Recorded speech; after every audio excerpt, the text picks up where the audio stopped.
నాగనాథ్ గారు, ఇప్పటి వరకు మీరు సూర్యగ్రహణం గురించి అయితే చాలా వండర్‌ఫుల్‌గా ఎక్స్‌ప్లెయిన్ చేశారు. చాలా మందికి అపోహలు, భయాందోళనలు అన్నీ టోటల్‌గా మటుమాయం అయిపోయేలాగా టోటల్‌గా ఎక్స్‌ప్లనేషన్ అయితే మీరిచ్చారు సూర్యగ్రహణం గురించి. Thank you. నేను రెగ్యులర్‌గా మీ వీడియోస్‌ని ఫాలో అవుతా ఉంటాను. అంటే నా పర్సనల్‌గా ఎప్పుడు ఎవరికీ చెప్పలేదు. నన్ను పిచ్చోడు అనుకుంటారు మళ్ళీ గ్రహణాలు అవి ఇవి నమ్ముతారని చెప్పేసి. ఇప్పటి వరకు ఎవరికీ చెప్పలేదు. మీకు చెప్తున్నాను. నేను పర్సనల్‌గా మీ వీడియోస్ అయితే ఫాలో అవుతూ ఉంటాను. సో, దాని కింద కామెంట్స్‌లో చూసుకున్నప్పుడు చాలామంది డిఫరెంట్ ఆఫ్ క్వెషన్స్ అడుగుతా ఉంటారు. ఆ క్వెషన్ అడిగిన వాళ్ళలో వింతేంటంటే నేను నాస్తికుడిని అని జెప్పేసి ఆ హెడ్డింగ్ పెట్టి మళ్ళీ కింద కామెంట్ పెడతారు. ఇది జరుగుతుందా? జరగదా? అని జెప్పేసి అంటే కన్‌ఫ్యూజన్ క్రియేట్ అయ్యేలాగా వాళ్ళు కామెంట్స్ పెడుతున్నారు కింద. ఎప్పుడు అంటే వాళ్ళు వాళ్ళు ఫాలో అవుతున్నట్టా? ఆ! నేను ఫాలో నాస్తికుడని అవుతున్నట్టు. చెప్పి. ఓకే. నాస్తికుడినని జెప్పి ఫాలో అవుతూ మీకు క్వెషన్స్ పెడతా ఉన్నారు. హ్మ్. ఇంకొక సైడు నేను జ్యోతిష్యం మొత్తానికి నమ్మను హ్మ్. అని జెప్పేసి గూడా ఇది నా పర్సనల్ ఎక్స్‌పీరియన్స్ అని హ్మ్. జెప్పి మళ్ళీ కామెంట్స్ పెడుతున్నారు. యాస్ ఎన్ ఆస్ట్రో సైకాలజిస్ట్‌గా మీరు ఎన్నో పరిశోధనలు చేశారు జ్యోతిష్య శాస్త్రం పైన. యాహ్! సో, ఈ జ్యోతిష్య శాస్త్రం అనేది భవిష్యత్తుపై ఇంపాక్ట్ చూపిస్తుందా? లేదంటే మన ఫెయిత్ తలరాతపై ఇంపాక్ట్ చూపిస్తుందా? యాహ్! దీన్ని ఎట్లా మీరు మా హిట్ టీవీ ప్రేక్షకులకి వివరిస్తారు? వివేక్, నా దగ్గర సేమ్ ఇన్ఫర్మేషన్ ఉంది. ఇది ఒక వ్యక్తి జాతకానికి సంబంధించి. ఫర్ ఎగ్జాంపుల్ మనిద్దరం ఆస్ట్రాలజర్స్ అనుకుందాం. ఓకే. మన ఇద్దరి దగ్గర ఒకటే హారోస్కోప్ ఉంది. ఓకే. హ్మ్. ఒకటే హారోస్కోప్ ఉంది. ఒకటే ప్లానెటరీ పొజిషన్, ఒకటే లగ్నం, ఒకటే నక్షత్రం, పాదం. So, me perception towards astrology, towards the individual horoscope, ఒక ఓకే. వ్యక్తి యొక్క జాతకాన్ని బట్టి జ్యోతిష శాస్త్రం పట్ల మీకుండే అభిప్రాయము, మీకుండే దృక్పథం ఒకటుంటది. ఏంటంటే, వీళ్ళ జీవితంలో ఏమి జరిగినా గాని, అవి మనం మార్చుకోలేనివి. ఓకే. అర్థమైందా? అందులో అన్నీ వస్తాయి. మన ప్రవర్తనొస్తుంది, మన చదువు, మన ప్రేమ, వివాహము, ఉద్యోగము, వ్యాపారం. ఇవన్నీ గూడా మనము మార్చుకోలేనివి. ఎందుకంటే, ఈ టైంలో ఈ ప్లానెటరీ పొజిషన్ ఉంది. దాన్ని మనం మార్చుకోలేము. కాబట్టి అప్పుడున్న టైంకి మనం దాన్ని ఎలా మార్చుకోగలగాలి? దాన్ని ఎట్లా ఓవర్‌కమ్ జేయాలి? సో, దాన్ని మనకి సబ్‌స్టిట్యూట్‌గా, ఆల్టర్‌నేటివ్‌గా మనం దాన్ని ఏం రిచువల్స్ ఫాలో అయితే మనము లైఫ్‌లో ముందుకెళ్తాము. ఇది మీ యొక్క పర్సెప్షన్. ఓకే. నా రిసర్చ్ ఏంటి? నా కంప్లీట్ ఇంటెన్స్ ఇన్వాల్వ్‌మెంట్ ఏంటి అంటే, ఎడ్యుకేషన్ గానీ, ఇంటర్‌పర్సనల్ రిలేషన్ గానీ, లవ్ మ్యారేజ్ గానీ, వైఫ్ అండ్ హస్బాండ్ డిస్ప్యూట్స్ కానీ, జాబ్ అండ్ బిజినెస్, ఇవన్నీ గూడా జ్యోతిష శాస్త్రంలో వాళ్ళు జన్మించినటువంటి నక్షత్రాన్ని బట్టి, లగ్నాన్ని బట్టి, అట్ ద సేమ్ టైమ్ రాశిని బట్టి కొంత ఇన్ఫర్మేషన్ అంతా గూడా ఇట్లా డివైడ్ జేశారు. ఓకే. సో, మీరు ఈ యొక్క సమాచారం ఏదైతే ఉందో, మనమేదైతే సూక్ష్మ శరీరము అని మనం అనుకుంటామో, ఈ సూక్ష్మ శరీరమే మన రాశి. ఓకే. చంద్రుడు ఎక్కడో ఆకాశంలో ఉంటాడనుకుంటారు. కానీ జ్యోతిష శాస్త్రంలో మీరేసుకునే గార్మెంట్స్ లాగా మీ యొక్క సూక్ష్మ శరీరంలోనే ఉంటాడు. స్థూల శరీరానికి మనం డ్రెస్‌లేస్తాం. కానీ సూక్ష్మ శరీరానికి ఏమి ఎయలేం గదా! అవును. సో, కాబట్టి ఈ సూక్ష్మ శరీరాన్నే మనం రాశి అనుకుంటాము అన్నప్పుడు, మన లోపలే ఒక మనసుంది. ఆ మనసుకు భావోద్వేగాలున్నాయి. అయితే ఇక్కడ గమనించాల్సిన విషయం ఏందంటే, సంప్రదాయ జ్యోతిష్యుల్ని నేను విమర్శించను గానీ, సంప్రదాయ జ్యోతిష్యుల్లో ఏముందంటే, కొన్ని బౌండరీస్‌ని వాళ్ళు టచ్ జేయడానికి ఇష్టపడరు. ముఖ్యంగా ఇది కర్మ అండి, విధి అండి, అవును. తలరాత అండి, దాన్ని మనం మార్చలేమండి అని అవును. జెప్తారు. చాలా వింటూ సో, ఉంటాం. మనము ఫేట్, డెస్టినీ ప్లస్ ఇంకోటి మన యొక్క హ్యూమన్ ఎఫర్ట్, హ్యూమన్ ఇంటెలిజెన్స్‌ని మనం క్లాసిఫై జేసి అడిగినప్పుడు వాళ్ళ దగ్గర ఆన్సర్ ఉండదు. చాలా మంది దగ్గర ఉండదు. అవును. ఒకవేళ ఉన్నా గాని మేబీ వాళ్ళ కమర్షియల్ పర్సెప్షన్ దెబ్బతింటుందనుకోవచ్చు. లేదా వాళ్ళ ఐడెంటిటీ క్రైసిస్ గూడా కావచ్చు. అవును. సో, వాళ్ళు ప్రతిదీ గూడా ఏంటంటే ప్రెడిక్టింగ్ సంథింగ్. ప్రిడిక్షన్ అన్నది ఎప్పుడు ఉంటుందంటే, మీరు దేన్నైతే మార్చలేరో దాన్ని మాత్రం ప్రెడిక్ట్ చేయగలుగుతారు. There is something cannot be changed. Only that can be predicted. అవును. ఏదైతే మార్చుకోలేనిదో దాన్ని మనం ప్రెడిక్ట్ చేస్తాం. వర్షం పడిందంటే నేల తడుస్తుంది. అవును. అవునా గదా! అవును. సో, పలానా టైంలో వర్షం పడుతుంది, నేల తడుస్తుంది అంతే. అవును. కానీ జీవితంలో మనం ఎదుర్కొంటున్న అనేక సమస్యలు, ఆలోచనలు, భావోద్వేగాలకి సంబంధించినవే అన్నది నా యొక్క దృక్పథం. సో, కాబట్టి నేను నేను అందరికీ గూడా సూచనప్రాయంగా చెప్పేదేంటంటే, వాళ్ళ రాశిని చాలా లోతుగా విశ్లేషిస్తాను. వాళ్ళ నక్షత్రాల్ని, రాశుల్ని, వాళ్ళ లగ్నాన్ని లోతుగా విశ్లేషించడం వల్ల ఏమవుతుందంటే, వాళ్ళ వైఫల్యాలకి వాళ్ళు ఎంతవరకు బాధ్యులు, వాళ్ళు ఎంతవరకు ఆ బాధ్యత తీసుకోవాలి అని ఇంట్రాస్పెక్షన్ స్టార్ట్ అవుతుంది అన్నదే ఒక ఆస్ట్రో సైకాలజిస్ట్‌గా నా ఎఫర్ట్ అది. ఇప్పుడు రాబోయే సూర్యగ్రహణం చూస్తుంటే హ్మ్. సూర్యుని గురించి ఆస్ట్రాలజీలో ఏ విధంగా మనకు ఎక్స్‌ప్లెయిన్ చేశారు? యాహ్! దాని నుంచి మనం నేర్చుకోవాల్సింది ఏంటిది మెయిన్‌గా? అండ్ ఇంకొక విషయం నా పర్సనల్ క్యూరియాసిటీతోని మిమ్మల్ని అడుగుతున్నానేంటంటే, నా సర్కిల్‌లో చాలామంది రాశుల వాళ్ళని నేను గమనించాను. వాళ్ళ బిహేవియర్స్ గాని, వాళ్ళు ఎట్లా ప్రవర్తిస్తారనేది. సో, దాంట్లో లైక్ అన్ని రాశుల్లో ఫస్ట్‌గా మనం మేషరాశి గురించి చూసుకుంటే, హ్మ్. వాళ్ళు యారోగెంట్‌గా అట్లా బిహేవ్ చేస్తారని చెప్పేసి నేను వింటా ఉంటాను. సో, మీరేం చెప్పదలుచుకున్నారు మేషరాశి గురించి? వివేక్, యాక్చువల్లీ స్పీకింగ్, ఇప్పుడు మీరు అన్నారు కదా, రవి యొక్క స్థానం ఏంటి, that is very very important. ఇప్పుడు చాలా మందికి జ్యోతిష శాస్త్రంలో రవి యొక్క స్థానం ఏంటంటే, రవి అనేవాడు, రవి గ్రహం అనేది యాక్చువల్గా మీకు మీ ఖగోళ శాస్త్రం ప్రకారం శాటిలైట్ అంటారు. అదే జ్యోతిష శాస్త్రంలో అన్ని బింబాకారంలో ఉన్నవన్నీ కూడా గ్రహాల కింద తీసుకున్నారు మన పూర్వీకులు. అయితే జ్యోతిష శాస్త్రం ప్రకారం ఏంటంటే, రవి జీవాన్ని ఇస్తాడు. మీరున్న రూపము, నేనున్న రూపము, ఈ సృష్టి అంతా కూడా రవి వల్లనే. సో రవి ఒక స్థానం ఏంటంటే, మనిషి జీవితంలో ఒక జీవము, దాంతోపాటు ఒక రూపము, అంటే ఒక ఐడెంటిటీ అన్నది కాదు లేదా? మీ బాడీ ఈజ్ ఐడెంటిటీ, అవునా కదా? Your body, your features are identity. Okay, ఇప్పుడు మీ మీ తలకాయకి ఇంకోళ్ళ తలకాయ పెట్టి ఈ బాడీ పెడితే అప్పుడు ఎలా ఎలా గుర్తుపడతారు వాళ్ళు? Okay, so you need a body for the worldly identity. ఈ ప్రపంచం మిమ్మల్ని గుర్తించాలంటే మీకు ఒక శరీరం ఉండాలి, మీ ముఖ కవళికలు ఉండాలి. సో అప్పుడే మిమ్మల్ని చూసిన వాళ్ళు గుర్తుపట్టేది. సో రవి యొక్క స్థానం ఏంటి? The first physical appearance. అంటే ఏంటి? మీ ముఖ కవళికలు, మీ జుట్టు, మీ మీ యొక్క పెదాలు, మీ చెవులు అంతా, everything, the total height, weight, measurement అంతా కూడా రవి యొక్క స్థానాన్ని బట్టి చెప్తారు. సో దీన్ని మీరేమన్నా రవిని ఎలా జ్యోతిష శాస్త్రంలో ఎలా అభివర్ణించారో అని అడిగారు. జ్యోతిష శాస్త్రంలో అభివర్ణించినటువంటి ఒక అద్భుతమైనటువంటి ఇంటలెక్చువల్ ఫిలాసఫికల్ ప్లాట్ఫామ్ ఏంటంటే, నేను ఈ శరీరాన్ని, ఓకే, ఇప్పుడు నేను బస్సులో కూర్చున్నాను, నా సీట్లో నేను కూర్చున్నాను, ఎవడో ఒకడు వచ్చి నా సీట్లో కూర్చుంటే నా రియాక్షన్ ఏముంటుంది చెప్పండి? రియాక్షన్, ఎందుకు ఇది నా సీట్, నువ్వు ఓడర్ పోయి ఉంటుందా లేదా? మనం తోసేస్తాము, గొడవ దిగుతాం. ఇది ఏంటది actually? Somebody is trying to disturb my security. అవునా? దేని డిస్టర్బ్ చేస్తున్నాడు వాడు? మీ యొక్క కూర్చున్న ప్లేస్, మీ కంఫర్ట్, మీరు డబ్బులు ఇచ్చి కొనుక్కున్న సీట్ అది, అవునా కదా? అవునా? అదేంటది? ఇది నాది, దిస్ ఇస్ మైన్. ఈ కుర్చీ నాది, ఈ ప్లేస్ నాది, దీని మీద నాకు అథారిటీ ఉంది. ఓకే, చట్టపరమైన అథారిటీ కూడా ఉంది. So your body wants security in this worldly survival. So me body ఏమైపోయింది అక్కడ? Your identity. Your body has become identity. It is started functioning in the ego manner, egoistic manner also. అంటే ఏంటి? నాది, నేను comfort feel అయ్యేది, నాకు సంబంధించింది, నా శరీరం మీద ఎవరైనా ఆధిపత్యం వహించినా కానీ నేను సహించలేనటువంటి ఒక ఐడెంటిటీ మనకు క్రియేట్ అయిందా లేదా?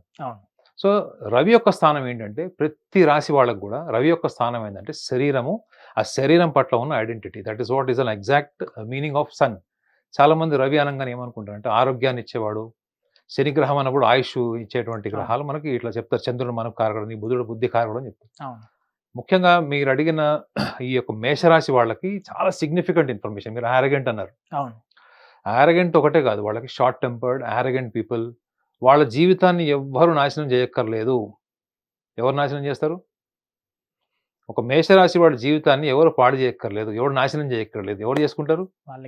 వాళ్ళకి వాళ్ళు ఎందుకు చేసుకుంటారు? ఇది నా ఇన్ఫర్మేషన్ కాదు. ఆస్ట్రాలజీలో రీసెర్చ్ ఇన్ఫర్మేషన్ ఏంటంటే, you don't need to spoil a మేషరాశి పర్సన్ బోర్న్ ఇన్ మేషరాశి and his temperament. His temperament itself is the biggest rival for himself. అంటే వాడి స్వభావమే వాడికి శత్రువులాగా లేదా విషంలాగా మారుతుంది అని చెప్తారు. ఎందుకు అంటే, ఫస్ట్ మేషరాశి వాళ్ళకు ఉండేటువంటి లక్షణం ఏంటంటే, అది మొట్టమొదటి రాశి అవ్వడం వల్ల నేను ఈ ప్రపంచానికి నా ఐడెంటిటీని ఇవ్వాలి. So I want to be identified in this world as a number 1. So మేషరాశి వాళ్ళకు ఉండేటువంటి ప్రైడ్ ఏంటి? ఒకటి శరీరం అనే ప్రైడ్ అందరికి ఉంటుంది. సో మనం ఈ శరీరం అనే ప్రైడ్ నుంచి ఎక్కడికి వెళ్తాం? మనము ఐడెంటిటీకి వెళ్తాం, మనకున్న స్కిల్ని, ఇంటెలిజెన్స్ని వాడి. సో ఈ మేషరాశి వాళ్ళకి ఏంటంటే, ముఖ్యంగా ఈ గ్రహణాల కాలంలో వాళ్ళు తెలుసుకోవాల్సిన విషయం, సూర్యగ్రహణ కాలంలో. ఎందుకంటే సూర్యుడు అంటేనే మీ శరీరం ఫస్ట్. సూర్యుడు అంటే మీ శరీరము, మీ తేజస్సు, మీ ముఖ కవళికలు. ఫేస్ అబ్బా is one word, it is called as a face. Your son is your face. ప్రపంచం అంతా గుర్తిస్తుంది. సో ఈ గుర్తింపు కోసం పడే తాపత్రయంలో, అందులో సూర్యగ్రహణం కాలంలో ముఖ్యంగా సూర్యుడు ఎటువంటి లక్షణాలని వీళ్ళని ప్రభావితం చేస్తాడు, ఎటువంటి లక్షణాలను వీళ్ళకి ఇచ్చాడు అన్నప్పుడు, మేషరాశి వాళ్ళకి ఇచ్చేటువంటి లక్షణాల్లో ప్రధానమైనటువంటి లక్షణం ఏంటంటే, they always want to be the most charismatic people in the world, in the society. They wanted to be addressed, they wanted to be identified as the special addresses of the town. So ఇది వాళ్ళ core Dzire ఉంటుంది వీళ్ళకి. So అయితే ఇక్కడ వాళ్ళు ఇంకొక విషయాన్ని కూడా గమనించాలి. ఏంటంటే, ఈ ముఖ్యంగా మేషరాశి వాళ్ళకి ఒక డిస్టర్బ్డ్ చైల్డ్హుడ్ ఉందనుకోండి. ఇప్పుడు మీరే మేషరాశిలో పుట్టారు, మీకు చిన్నప్పుడు తల్లిదండ్రుల నుంచి మంచి ప్రేమ దక్కలేదు, వాళ్ళు చిన్నప్పటి నుంచి మీకు కావాల్సిన అవసరాలు తీర్చలేదు. ఓకే, సో మీరు ఊహలు, కోరికలు, ఆలోచనలు ఇవన్నీ కూడా మీకు బాల్యంలో ఒకవేళ కనుక డిస్టర్బ్ అయినాయి, చైల్డ్హుడ్లో మీకు డిస్కంటెంట్మెంట్ ఉంది అన్నప్పుడు ఏమవుతుంది, ఒక అసంతృప్తి ఎస్టాబ్లిష్ అవుతుంది. సో కొన్ని రాసుల్లోకి ఏముంటుందంటే చైల్డ్హుడ్ ఎలాగుందని వాళ్ళని వాళ్ళు రీకన్స్ట్రక్ట్ చేసుకుంటారు. ఓకే, నేను ఎందుకంటే పర్టికులర్గా ఈ విషయం చెప్తున్నానంటే గ్రహణ కాలంలో గురుత్వాకర్షణ శక్తికి గురయ్యేది భూమే. మనం కేవలం సూర్యగ్రహణం అంటాం కానీ సూర్యగ్రహణం కాదు, భూమి మీద ఉన్న వాళ్ళకి గ్రహణం అది. భూమి మీద ఉన్నప్పుడు మనకి లైట్ కనపడదు, మనకు కొంత భాగం భూమిది కనపడదు. భూమి నుంచి ఉన్నప్పుడు సూర్యుడు కనపడు కొంత భాగం గ్రహణ కాలంలో. సో అలాంటప్పుడు మనం గమనించాల్సింది ఏంటి, దాని ప్రభావము జ్యోతిష శాస్త్రం గురించి మనం మాట్లాడుతున్నాం. We're not talking about astronomy or physics, we're talking about astrology. అంటే గ్రహాల యొక్క ప్రభావం మన సెలెస్టియల్ బాడీస్ మీద ఎలాంటి ప్రభావం ఉంటుందని జ్యోతిషం చెప్పింది. సో మనం ఇక్కడ మాట్లాడుకోవాల్సింది ఏంటంటే మన ఐడెంటిటీని ఏమంటారు మనము మేనేజ్మెంట్ లాంగ్వేజ్ ఈగో అంటాం. Ego, self pride. ఈ ఈగో, సెల్ఫ్ ప్రైడ్ అంతా కూడా మన బాడీ నుంచే వస్తుంది. 80-90% మన బాడీ నుంచే వస్తుంది. కాబట్టి రవి యొక్క స్థానము ముఖ్యంగా ఈ డ్యూరేషన్ ఏదైతే ఉందో మనకి ఎక్లిప్స్ టైంలో, ముఖ్యంగా సూర్యగ్రహణ కాలంలో వీళ్ళు ఎలాంటి ఆలోచనలకు వీళ్ళు లోన్ అవుతారు, ఎటువంటి ప్రైడ్. గుర్తుపెట్టుకోండి, ఒక సెంటెన్స్ మీద ఆలోచించుకోవాలి మేషరాశి వాళ్ళు. ఏంటంటే సెల్ఫ్ ప్రైడ్, నేను, నాది, నేను ఇది చేయగలను, I can do this, I can canker, ఈ యాటిట్యూడ్ ఉంటుంది చూడండి. ఇది వాళ్ళకి 24/7 ఉంటుంది వాళ్ళకి. సో ఈ టైంలో వాళ్ళు ఏం ఆలోచిస్తారు అన్నది మీకు ఆల్రెడీ చెప్పాను. సో వీళ్ళు ప్రతి విషయంలో కూడా వీళ్ళు క్విక్గా ఇనిషియేట్ చేసి తొందరగా దూరిపోయి వేరే వాళ్ళ సమస్యలను ఎత్తినేసుకొని ఆస్తులు అమ్మేసి సర్వం కోల్పోయి రోడ్డు మీదకి వచ్చేసే వాళ్ళని నేను కొన్ని లక్షల మంది చూశాను. సో మేషరాశి వాళ్ళకి ఈ గ్రహణ కాలంలో వాళ్ళు గమనించాల్సింది ఏంటి, ఒక జస్ట్ ప్రకృతి నుంచి వచ్చినటువంటి, ఒక ప్రకృతిలో వచ్చేటువంటి మార్పు, ఈ కాస్మోస్లో మన ఖగోళంలో వచ్చేటువంటి మార్పు ఏంటంటే సూర్యుడు, చంద్రుడు, భూమి ఒక కక్షలో అంటే ఒక సమాంతర రేఖలోకి వచ్చినప్పుడు కూడా మనము కేవలం నేను, నా అహంకారము, నా యొక్క శరీరము, నేను కోరుకునేది నాది నాది అని మనం మాట్లాడతాం. ఒక మేషరాశి వాళ్ళని మీరు ఇంతమంది చూశారు కదా, మీరు వాళ్ళని అబ్జర్వ్ చేసి చూడండి. వాళ్ళు 10 నిమిషాలు మాట్లాడినా, గంట సేపు మాట్లాడినా 90% నేను అనే పదం రాకుండా వాళ్ళు మాట్లాడలేరు. ఒక మేషరాశి వాడు 10 నిమిషాలు మాట్లాడినా 9.5 నిమిషాలు వాడు నేను, నాది, నేనేం చేశాను, నేనేం ఎక్స్పెక్ట్ చేశాను, నేను వస్తుంది. సో ఈ నేనుని కంట్రోల్ చేయాల్సినటువంటి టైం ఎప్పుడు, eclipse time. You got my point. మనం గ్రహణ కాలంలో కంట్రోల్ చేసుకోవాల్సింది ఏంటి మేషరాశి వాళ్ళు, ఒకవేళ వీళ్ళు ఏమైనా గ్రహణాల టైంలో కానీ, గ్రహణంకి 1 డే బిఫోర్ కానీ, ఆ రోజు కానీ, నెక్స్ట్ డే కానీ వీళ్ళు ఏమైనా చాలా అంటే రిస్క్ ఫ్యాక్టర్స్ ఎక్కువ తీసుకుంటారు ఈ మేషరాశి వాళ్ళు. మీరు గమనించే ఉంటారు, ఎప్పుడు రిస్క్ దగ్గరగా ఉంటారు వీళ్ళు. అర్థమైందా, రిస్క్కి ఎప్పుడు దగ్గరగా ఉంటారు, ఎప్పుడు లైఫ్లో అడ్వెంచర్కి దగ్గరగా ఉంటారు. శరీరాన్ని కూడా రిస్క్లో పెట్టేస్తారు, ప్రాణాలను కూడా రిస్క్లో పెట్టేస్తారు, అట్లనే ఆస్తుల్ని కూడా పెట్టేస్తారు వీళ్ళు. సో కాబట్టి వీళ్ళకి తెలియకుండానే వీళ్ళలో ఒక గ్యాంబ్లర్ సైకాలజీ ఉంటుంది. గుర్తుపెట్టుకోండి, this is very very important. ఒక గ్యాంబ్లర్ సైకాలజీ అంటే ఏంటి, ఎప్పుడైనా వీళ్ళు స్మార్ట్ మనీ సంపాదించడానికి, లేకపోతే రిస్క్ తీసుకోవడానికి, లోన్స్ కానీ, లేకపోతే ఇల్లు గిరివి పెట్టడం, ఇట్లాంటివన్నీ రిస్క్. ఒక చిన్న క్వశ్చన్ ఇక్కడ, కాంట్రవర్సీ కాదు అని అనుకుంటున్నాను. ఏంటంటే మీరు ఈ గ్యాంబ్లింగ్ అని ఒక వర్డ్ యూజ్ చేశారు. సో మేషరాశి వాళ్ళందరూ అట్లానే ఉంటారని ఉంటుందా, లేదంటే మీరు ఎట్లా ఏ పరంగా చెప్పగలుగుతున్నారు? రీసెర్చ్ ఇన్ఫర్మేషన్ చెప్పాలా.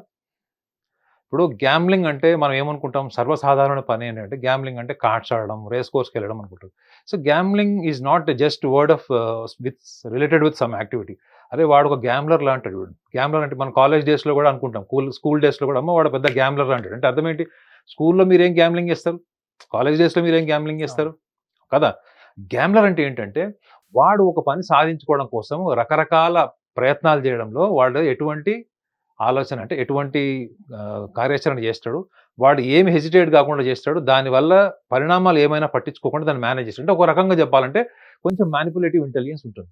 అయితే ఇది ఉండడం తప్పు కాదు, గుర్తుపెట్టుకోండి. మేషరాశి వాళ్ళు అపార్థం చేసుకోకూడదు. ఏంటంటే ఇది ఇంటెలిజెన్స్ ఉంటుంది, కానీ మీరు అన్నట్టు అందరికి ఉంటుందా అంటే ఇంటెలిజెన్స్ ఉంటుంది, కానీ అందరూ సందర్భాన్ని బట్టి బయటికి తీస్తారా, సందర్భాన్ని బట్టి వెళ్తారా అంటే మాత్రం డెఫినెట్లీ మెజారిటీ అంటే మోర్ దాన్ 80% వాళ్ళు ఎట్లుంటారంటే సందర్భం వచ్చినప్పుడు, అది పీకల మీదకి వచ్చినప్పుడు వాళ్ళు వాడే ఆయుధంలో ఇది ఉంటుంది పక్కా. ఇది అంటే ఏంటి, వాళ్ళు ఒక పని చేసుకోవడం కోసం వాళ్ళు పాటించేటువంటి కార్యాచరణలో ఏమైనా ఇబ్బందులు వచ్చినాయి, స్ట్రైట్ ఫార్వర్డ్గా ట్రై చేస్తారబ్బా, కాలేదు, సో దాన్ని ఏదో ఒకటి చేసైనా సాధించాలి. అది కూడా కాలేదనుకోండి, రిస్క్ తీసుకుని సాధించాలి, ఇంకా కాలేదు, దాన్ని ఏం చేసైనా ఎట్టి పరిస్థితులను సాధించాలంటే మీకు నార్మల్ ఇంటెలిజెన్స్ పనిచేస్తుందా. సో మేషరాశి వాళ్ళకి ఇందులో గమనించాల్సింది ఏంటంటే వాళ్ళ ఇంటెలిజెన్స్ ఎప్పటికప్పుడు రిఫార్మ్ అవుతుంటుంది, మెచ్యూర్డ్ అవుతుంటుంది. సో కాకపోతే వాళ్ళు దాన్ని అంతా తీసుకెళ్ళి ఒక టార్గెట్కి పెడతారు, ఒక గోల్, ఒక అంబిషన్కి పెడతారు. కాబట్టి అది చాలా సందర్భాలు ఏం చేస్తుందంటే వాళ్ళ దానికి సంబంధిత వ్యక్తులు అంటే బిజినెస్లో అయితే పార్ట్నర్స్ కానీ లైఫ్ పార్ట్నర్ కావచ్చు, ఫ్రెండ్స్ కావచ్చు, వాళ్ళు హర్ట్ అయ్యే ఛాన్స్ ఎక్కువ ఉంటుంది. సో కాబట్టి మేషరాశి వాళ్ళు ముఖ్యంగా గమనించాల్సింది ఏంటంటే ముఖ్యంగా సూర్యగ్రహణ కాలంలో ఒక రోజు ముందు కానీ అదే రోజు కానీ నెక్స్ట్ డే కానీ మీరు ఏదన్నా అంటే ప్రమాదాలు క్రియేట్ చేసేది అంటే మీరు ఏదైనా రిస్క్ తీసుకొని అడ్వెంచర్ చేసి ముఖ్యంగా financial matters I'm talking about only financial matters. ఈ ఫైనాన్షియల్ మ్యాటర్స్లో కనుక మీరు ఏమైనా ఎవరికైనా ప్రామిస్ చేశారు కానీ ఎక్కడో ఒకటి లోపల హెజిటేషన్ ఉంది, మీరు ఒక పెద్ద ఇన్వెస్ట్మెంట్ చేస్తున్నారు రిస్క్ తీసుకొని క్రోర్స్ ఆఫ్ రూపీస్, అయినా మీకు ఎక్కడో అక్కడ హెజిటేషన్ ఉంది అన్నప్పుడు మీరు డ్రాప్ అయిపోండి, లేదా సెకండ్ ఒపీనియన్కి వెళ్ళండి. ఎందుకంటే అక్కడి నుంచి ఏదైతే ఎందుకు డ్రాప్ చేసుకోమని చెప్తున్నానో చెప్పాలి వివేక్. వీళ్ళు చేసే పనిలో ఆ ప్రైడ్ సెల్ఫ్ ఈగో ఉంటుంది చూడండి. ఈగో అంటే అహంకారం కాదు, గుర్తుపెట్టుకోండి. I'm egoist, you are egoist because we're identified with the body. మన శరీరంతో మన తెలివితో మనం ఐడెంటిఫై అయ్యాం కాబట్టి దాన్ని ఈగో అంటాం. ఈగో అంటే మేనేజ్మెంట్ లాంగ్ వాడు అహంకారం అంటారు, అట్లా కాదు. ఈ ఈగో నుంచి ఏదైతే ఎస్టాబ్లిష్ అవుతుందో ఈ body face identity and my intelligence with this manipulation, ఇది ఎప్పటికైనా కెయాటిక్ ల్యాండింగ్ ఉంటుంది, అంటే చాలా డేంజరస్ కాన్సిక్వెన్సెస్ క్రియేట్ చేస్తుంది. కాబట్టి మేషరాశి వాళ్ళు ఏం చేయాలి?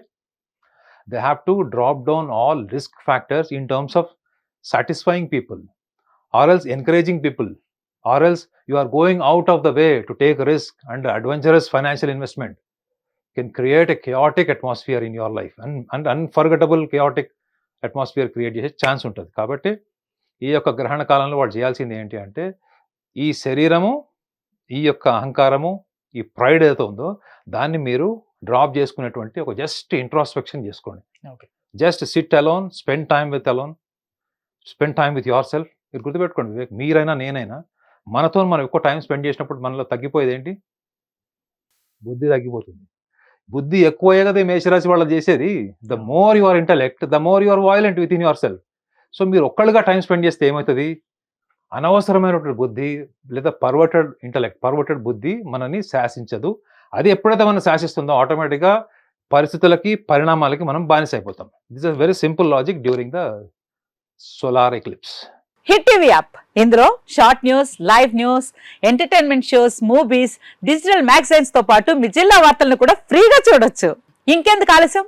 వెంటనే హిట్ టీవీ యాప్ ని డౌన్లోడ్ చేసుకుని ఫ్రీగా ఎంటర్టైన్మెంట్ పొందండి. Hit TV app. Hit TV app. Please download hit TV app. Hit TV app ని ఫ్రీగా డౌన్లోడ్ చేసుకొని ఎంజాయ్ చేయండి. మీకు నచ్చిన ఎంటర్టైన్మెంట్ కోసం హిట్ టీవీ యాప్ ని ఫ్రీగా డౌన్లోడ్ చేసుకొని ఎంజాయ్ చేయండి. హిట్ టీవీ యాప్ ని డౌన్లోడ్ చేసుకుని ఆస్వాదించండి, ఆశీర్వదించండి. ఇంతమంది సెలబ్రిటీలు హిట్ టీవీ యాప్ ని డౌన్లోడ్ చేసుకోండి అని చెప్తున్నారంటే ఎంత మంచి యాప్ ఆలోచించండి. అమెరికాలో చదవాలనుకునే వాళ్ళకి విశ్వసనీయమైన పేరు మన శౌర్య కన్సల్టెన్సీ. UK లో 1 year masters, UK లో 1 year masters, 2 years work permit up to 5 years visa. Contact Saurya Consultancy. Contact 89851 89851.